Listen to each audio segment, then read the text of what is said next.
Hi, I'm Randy Alvarez. Welcome to this week's Randy Alvarez Marketing Report video blog. Let me tell you about my baseball experience.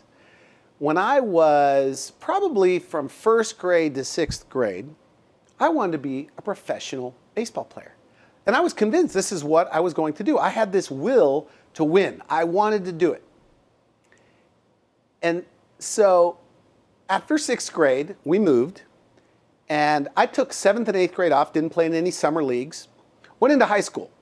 Now I'm in a 4A high school with thousands of people. Try out for baseball, it turns out I'm not so good.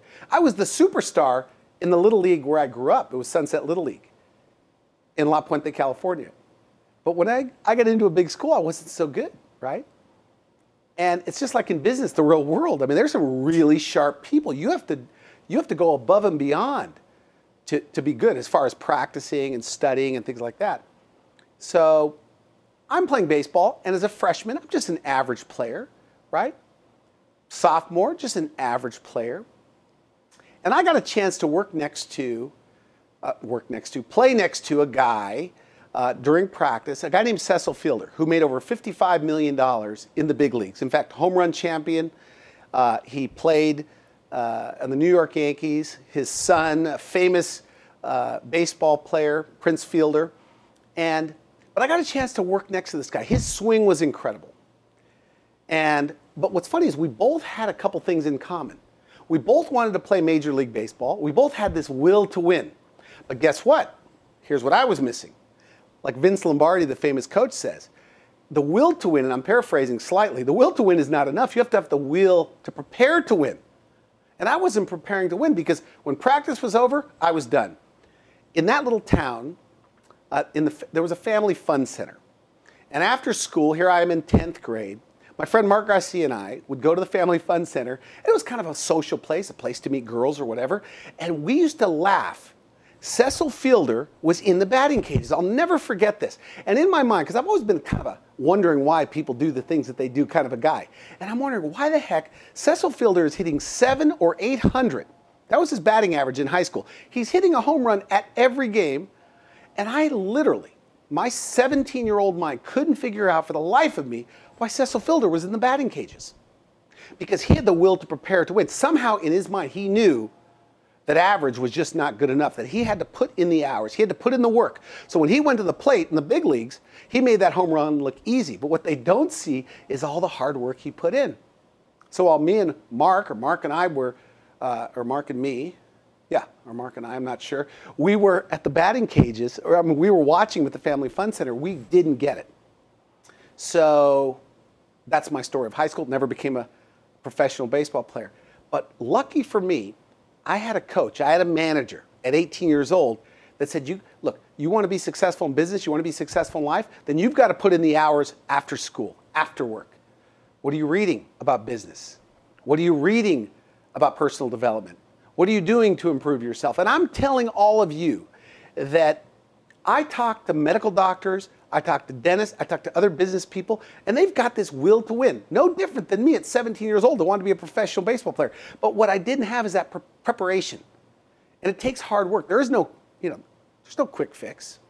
So what I'm saying to you is, and all of us, we need to be reminded of this. What's the last business book you read? I'm talking about a fun business book, not about accounting, but about a guy like Steve Jobs that turns nothing into something, or Wozniak, his partner, the co-founder of Apple. He wrote a fantastic book, an audio book. You could read it. I listened to the audio book. How he turned nothing into something. But these books, what they do is they give you inspiration, and they give you ideas.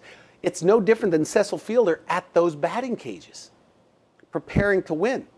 And the only reason I think, look, in 2008, our business fell in half. And I had this huge overhead. I mean, a big, big overhead. And I think the only reason that I have even made it through that is because I didn't stop. Since 2008, I'm hundreds of books smarter, hundreds of seminars smarter, and I've taken advice from business coaches that are giving me great advice. And so I'm suggesting you do the same thing. Do you have the will to prepare to win? Because in the new economy, in the digital age, forget about being entitled to things. You have to deserve success, as Rick Pitino, the famous basketball coach, says. He even wrote a book about it. Deserve success. You must deserve success. Get the book. Fantastic.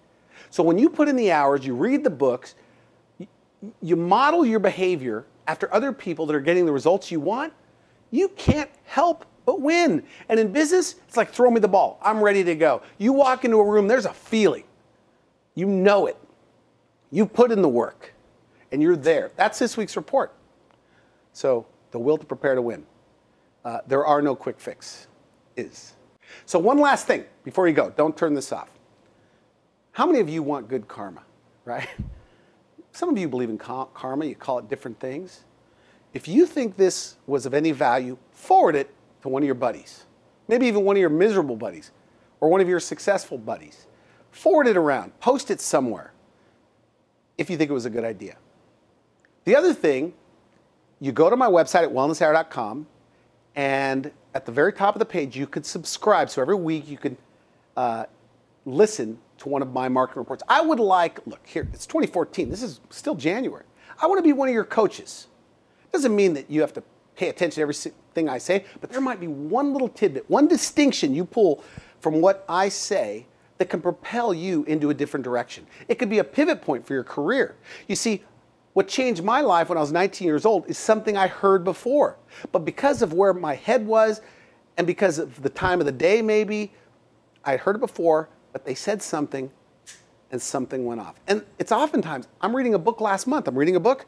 I kind of heard it before, but it had a new meaning this time. I made a new distinction, and it got me motivated, got me excited. So if there's only one thing I can say or one thing one of these books can say, and as Jim Rohn says, look, maybe the poor guy missed the book. He was one book away from reaching his dream. I don't want to belabor this point. That's this week's report. We'll see you next week.